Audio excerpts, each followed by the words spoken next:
Hello dear students, कैसे हो आप सब। Welcome to MI chemistry classes. तो आज हम देखने वाले हैं ये टॉपिक। देखो यहाँ लिख दिया मैंने, how to start class 11th chemistry.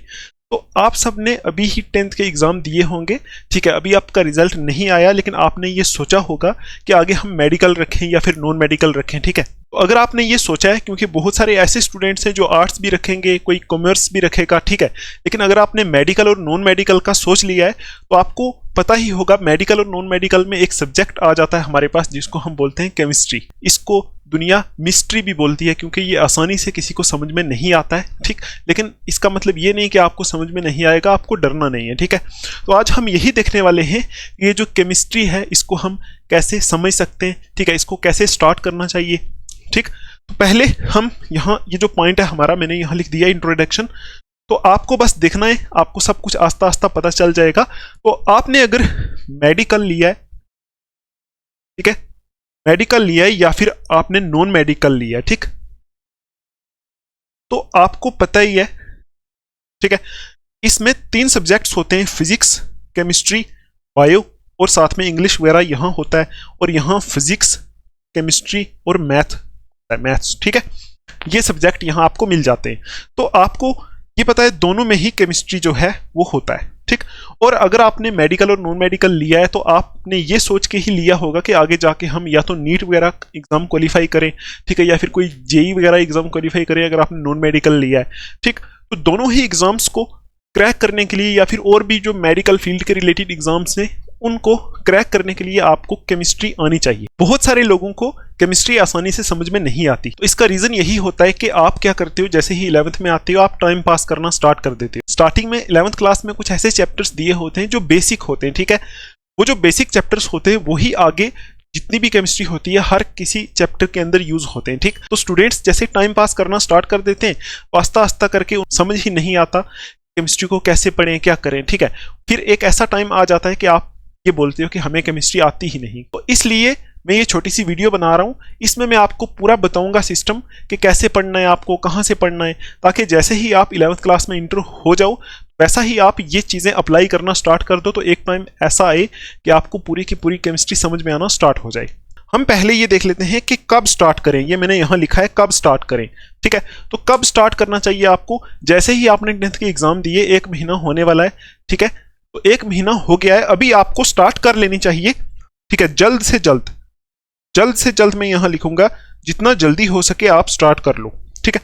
इस क्वेश्चन का आंसर यही है, कब स्टार्ट करें। तो कब स्टार्ट करोगे, जितना जल्दी स्टार्ट करोगे उतना ज्यादा टाइम मिलेगा आपको, उतना ज्यादा बेटर आप प्रैक्टिस कर पाओगे, ठीक है, समझ पाओगे। तो जल्दी से जल्दी आपको स्टार्ट कर लेनी है, ठीक। अभी से ही आपका रिजल्ट नहीं आया तो आपको पहले ही पता होगा आपने क्या आगे रखना है। तो जो रखना है आपको वो आप स्टार्ट कर लो। अगर आपने केमिस्ट्री रखनी है तो केमिस्ट्री आपको जल्द से जल्द स्टार्ट कर लेनी है, ठीक। अच्छा, उसके बाद देखो दूसरा पॉइंट है कहां से पढ़ें, ठीक। अब ये जो जल्द से जल्द स्टार्ट करें, इसका मतलब ये भी नहीं सोचना आप कि मार्च में आपके एग्जाम होंगे, जनवरी में आप स्टार्ट करोगे, ये चीज नहीं है, ठीक है। जैसे आज 15 अप्रैल है, ठीक है। तो 15 अप्रैल नहीं तो आप 1 मई से तो स्टार्ट कर ही लो इसको, ठीक। नहीं तो 15 मई से तो स्टार्ट कर ही लो, तब ही आप अच्छे से इसको कर पाओगे। क्योंकि 11th क्लास में सिलेबस थोड़ा सा ज़्यादा हो जाता है, तो आपको जैसे चीज़ें जो होती हैं वो भी मुश्किल लगने लगती हैं, तो आपको वहाँ बहुत ज़्यादा टाइम देना पड़ता है, ठीक है। तो बहुत टाइम देना पड़ेगा, इसलिए आपको जल्दी स्टार्ट करना पड़ेगा, ठीक। तो ये हमारा हो गया कब स्टार्ट करें। अभी देखो दूसरी चीज़ है कि कहाँ से पढ़ें। मैं आपको बोलूँगा टीचर, यहाँ मैं लिखूँगा टीचर, ठीक। देखो कुछ लोग क्या करते हैं, सेल्फ स्टडी भी करते हैं, खुद भी पढ़ते हैं, लेकिन खुद आपको 11th में स्टार्टिंग में कुछ भी समझ में नहीं आएगा, ठीक। तो बेस्ट यही है कि आप एक अच्छा टीचर ढूंढो, ठीक है। एक अच्छा टीचर ढूंढो, ज्यादा बुक्स के चक्कर में मत पढ़ो। बहुत लोग ऐसा कहते हैं कि a good teacher is better than 100 good books, ठीक है। तो आपने अगर एक अच्छा टीचर ढूंढ लिया जो पैशनेट हो, ठीक है, जो पैशनेट हो अपने सब्जेक्ट के लिए, उसके अंदर ये चीज हो कि मुझे अपने स्टूडेंट्स को कुछ बनाना है, ठीक है। तो वैसा टीचर अगर आपने ढूंढ लिया तो आप उसी से पढ़ो, ठीक है। कहाँ से पढ़ो, आपने टीचर से पढ़ो, अच्छे टीचर से पढ़ो, ठीक। और ये आप ऑनलाइन भी पढ़ सकते हो, प्लस आप ऑफलाइन भी ये पढ़ सकते हो, ठीक है। बस मैटर ये करता है कि आप एक अच्छे टीचर के पास पढ़ो, ठीक, जिसको सब पता हो, जिसको सब एक्सपीरियंस हो, जिसके अंदर ये चीज हो कि मुझे अपने स्टूडेंट्स को कुछ देना है, ठीक है, अपने स्टूडेंट्स को कुछ बनाना है, उसके पास आप पढ़ो, ठीक। और ऑनलाइन जो है मैं भी बैच स्टार्ट करने वाला हूं 1 मई से, ऑनलाइन आप मेरे बैच में भी पढ़ सकते हो। आप एक चैप्टर मेरे बैच से पढ़ो, अगर आपको समझ में आ गया तो आप यहां से भी कंटिन्यू कर सकते हो। तो ऑनलाइन का थोड़ा सा फायदा भी होता है, अगर एक दिन छूट भी जाए तो दूसरे दिन वीडियो जो होती है ऑलरेडी प्रेजेंट होती है, वहां से भी आप पढ़ सकते हो। ऑफलाइन में अगर आप कभी एक दिन ना जाओ, ठीक है, तो प्रॉब्लम आ जाती है, फिर दोबारा आपको समझ में नहीं आता है आसानी से, ठीक। तो ऑनलाइन भी आप मेरे बैच से भी पढ़ सकते हो, बाकी आपको जो अच्छा लगता है आप वहां से पढ़ सकते हो, ठीक है। अब मोस्ट इंपॉर्टेंट पॉइंट है जो, वो है हमारा कैसे पढ़े, ठीक है। तो कैसे पढ़ोगे, देखो सबसे बेस्ट तरीका जो मैं आपको बताऊंगा कैसे पढ़ें, वो आपको हो सकता है पता हो सकता है आपको ना पता हो। मैं आपको ये बोलूंगा कि अगर आपको अच्छे से कुछ करना है, ठीक है, अच्छे से पढ़ना है, आगे आपको बहुत सारे एग्जाम क्वालिफाई करने हैं, नीट वगैरह क्वालिफाई करना है, तो उसके लिए आप पहले क्या करो, आपका सपोज मैं जेके बोस की बात कर रहा हूं, क्योंकि जो मैं बैच स्टार्ट करूंगा वो भी जेके बोस के लिए ही है, ठीक है। तो जम्मू एंड कश्मीर बोर्ड के लिए जो है वो मैं आपको बता रहा हूं। तो कैसे पढ़ोगे, कैसे पढ़ोगे, उसका सबसे बेस्ट तरीका है कि आप पहले अपना सिलेबस निकालो, ठीक है, अपना सिलेबस निकालो, ठीक है, निकालने का मतलब है प्रिंट कराओ, सिलेबस निकालो, उसको प्रिंट कराओ, ठीक है, ये सबसे बेस्ट तरीका है अगर आपको अच्छे से पढ़ना है तो सिलेबस प्रिंट कराओ। देखो सिर्फ सिलेबस ही पढ़ोगे ना, अगर आप बाकी कुछ मत देखो, सिर्फ सिलेबस ही पढ़ोगे तो आपके सारे बेसिक कंसेप्ट क्लियर हो जाएंगे। अगर आपका टीचर अच्छा है, पैशनेट है, तो वो आपको अच्छे से समझाएगा, आपके पूरे के पूरे कंसेप्ट क्लियर हो जाएंगे, आपको समझ में आना स्टार्ट हो जाएगा, ठीक है। क्योंकि अगर आपने 9th-10th में कुछ भी नहीं पढ़ा, आप सिर्फ 11th से ही मेहनत करना स्टार्ट करोगे तो 11th में 9th और 10th का कवर हो जाता है, ठीक है, बीच में ही कवर हो जाता है। तो अगर आप आज 11th से भी मेहनत करना स्टार्ट करोगे तो आपको अच्छे से समझ में आना स्टार्ट हो जाएगा, ठीक। तो क्या करना है, आपको सिलेबस प्रिंट करवाना है, ठीक। अब सिलेबस प्रिंट करा के जहां भी आप पढ़ने जाओगे, ठीक है, वहां सिलेबस साथ में लेके जाना है, ठीक है। बाकी भी मैं बहुत चीजें आपको यहां बताऊंगा, अभी आप सुनते जाओ, ठीक। सिलेबस साथ में लेके जाना है आपको, जो टॉपिक टीचर पढ़ाएगा, ठीक है, उस टॉपिक को टिक कर लेना है ऐसे, ठीक है, टिक करते जाना है। तो सारे के सारे टॉपिक्स जितने भी सिलेबस में हैं वो सारे आपको आने चाहिए। तो जैसे ही एक चैप्टर कवर होगा, पूरे चैप्टर को ही टिक कर लेना है, ठीक। तो ऐसे टिक करने से आपके अंदर एक कॉन्फिडेंस भी बिल्ड होगा कि मैंने इतना खत्म कर लिया है, ठीक है, इतना खत्म कर लिया, ऐसे खत्म करना है, ठीक है, सिलेबस खत्म करने की कोशिश करनी है, पूरे का पूरा सिलेबस अच्छे से होना चाहिए, आपको आना चाहिए, ठीक। तो सिलेबस प्रिंट कराना ये पहली चीज है, ठीक है। उसके बाद देखो और क्या करना है, आपको सिलेबस प्रिंट कराना है। उसके बाद मैं आपको एक बात बोलूं कि आपको बहुत सारी बुक्स नहीं देखनी है, बहुत सारी बुक्स या फिर एक टॉपिक को 10 बुक्स से नहीं पढ़ना है, कोई बुक ज्यादातर नहीं देखनी है, ठीक। क्योंकि देखो सेम चीज को बहुत सारी बुक्स के ऊपर डिफरेंट तरीके से लिखा होता है। कोई एक ही बुक पकड़ लो, अगर आपको पढ़नी है बुक तो ठीक है, एक ही कोई पकड़ सकते हो, बहुत सारी बुक्स से एक टॉपिक नहीं पढ़ना है, ठीक। अच्छा, बेस्ट तरीका यही रहेगा कि अगर आपका टीचर बहुत बेस्ट है, बहुत अच्छा है टीचर, तो उसके नोट्स जो होंगे, टीचर के नोट्स, ठीक है, टीचर के नोट्स आप पढ़ो, टीचर के नोट्स ही पढ़ो। और अगर कोई और प्रॉब्लम आपको आती है, कोई चीज समझ में नहीं आती, तो आप डाउट टीचर से ही क्लियर करो, ठीक है, डाउट साथ साथ अपना टीचर से ही क्लियर करो, वही टीचर के नोट्स बार बार पढ़ो, ठीक। अगर हम एक टॉपिक को 10 बुक से पढ़ें, उससे अच्छा है हम सिर्फ नोट्स पढ़ें, उसको बार बार पढ़ें, वैसे आपका कंसेप्ट भी अच्छा बनेगा और आप एग्जाम में भी अच्छे से लिख पाओगे, ठीक। अगर आप बहुत सारी बुक्स देखना स्टार्ट कर लोगे तो फिर कुछ नहीं होगा, लास्ट पे आपको एक भी टॉपिक सही से नहीं आएगा, ठीक है। अच्छा, तो डाउट्स आपको साथ साथ क्लियर करके चलना है, ठीक। ये हो गई 3 चीजें, सिलेबस प्रिंट करवाना है, ठीक है, ज्यादा बुक्स नहीं देखनी है, जो टीचर नोट्स देगा ना, नोट्स बनवाएगा क्लास में टीचर, नोट्स, ठीक है, क्लास नोट्स, वहां से ही पढ़ना है अच्छे से।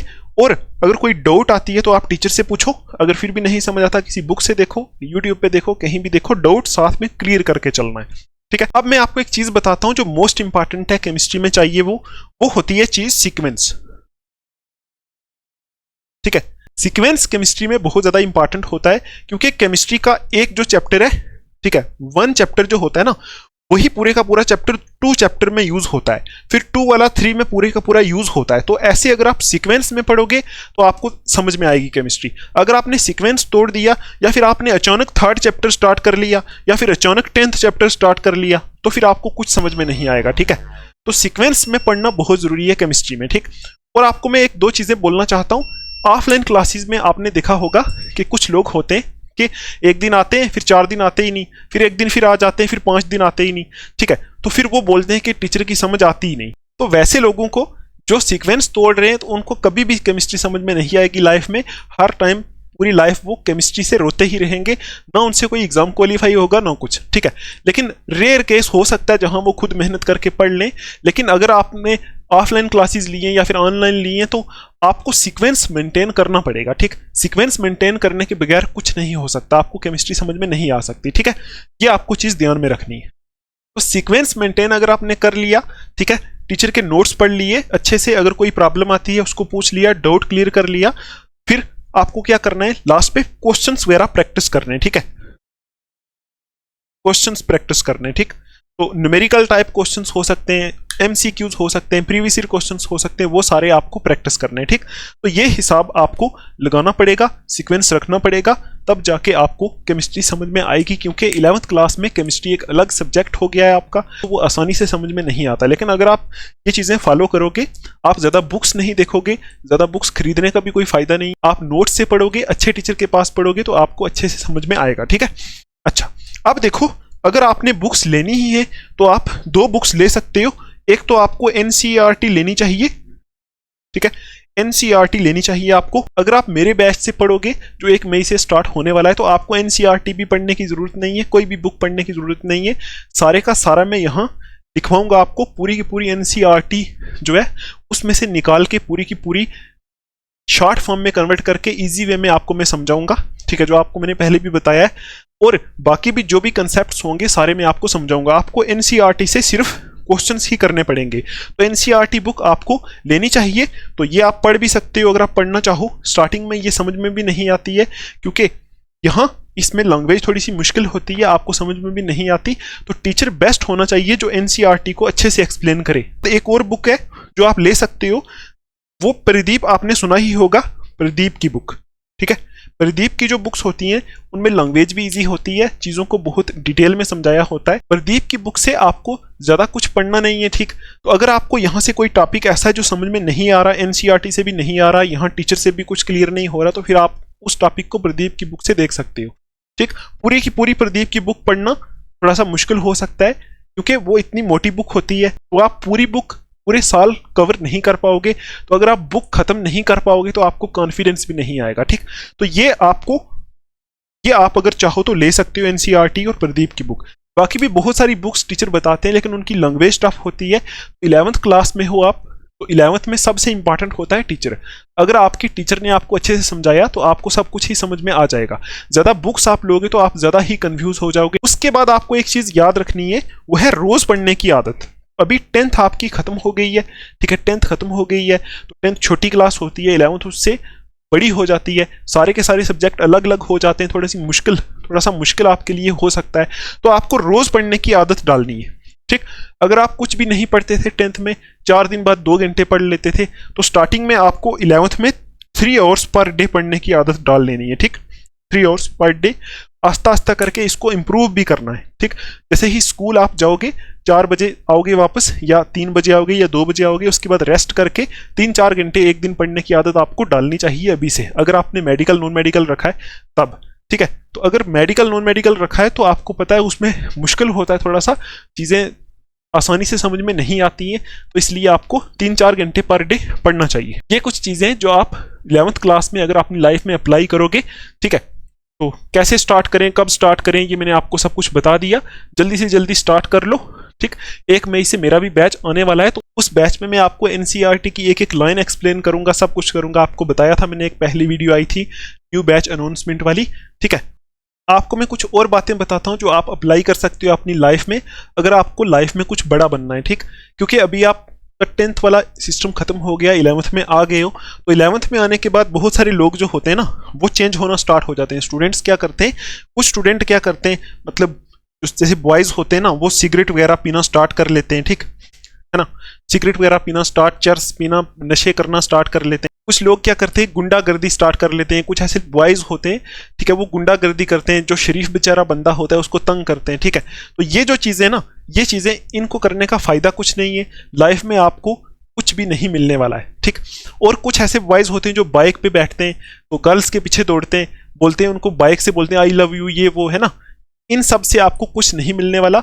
और कुछ लोग 11th में आते ही GF BF ये कुछ गर्लफ्रेंड बॉयफ्रेंड बनाना स्टार्ट कर लेते हैं ना, तो उनके चक्कर में ही पड़ जाते हैं, अपनी पढ़ाई पूरी ही खत्म कर लेते हैं। ठीक है, तो उससे आपको कुछ नहीं मिलने वाला, क्योंकि 11th 12th जो क्लास है बहुत छोटी क्लास है, अभी आप बहुत छोटे हो, अभी आपको यहाँ मेहनत करनी है ताकि आप आगे जाके बड़ा बनो। ठीक है, अगर अभी ही आप इन GF BF के चक्कर में पड़ गए तो आप क्या करोगे, फिर लाइफ में कुछ नहीं कर पाओगे, अपनी पढ़ाई खो दोगे, सब कुछ खो दोगे। आपको पता ही है GF BF जो चीजें होती हैं, इन चीजों का फाइनल एंड जो होता है वो होता है मैरिज।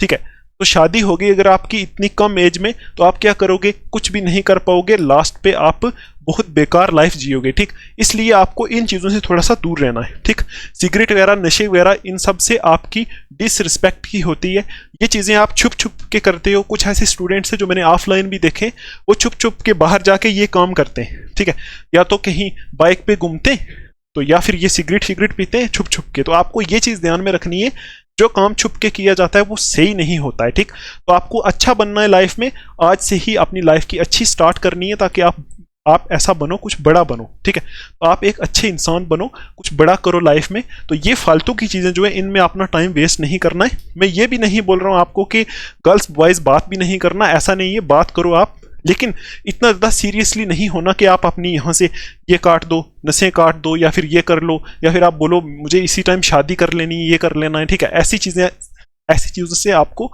दूर रहना है। ठीक है, फालतू के कामों से, और आपको एक सीक्वेंस मेंटेन रखना है ताकि आप अच्छे बनो और आपकी सब रिस्पेक्ट करें। ठीक, तो अगर आप ये फालतू काम करोगे तो कोई भी रिस्पेक्ट आपकी नहीं करने वाला।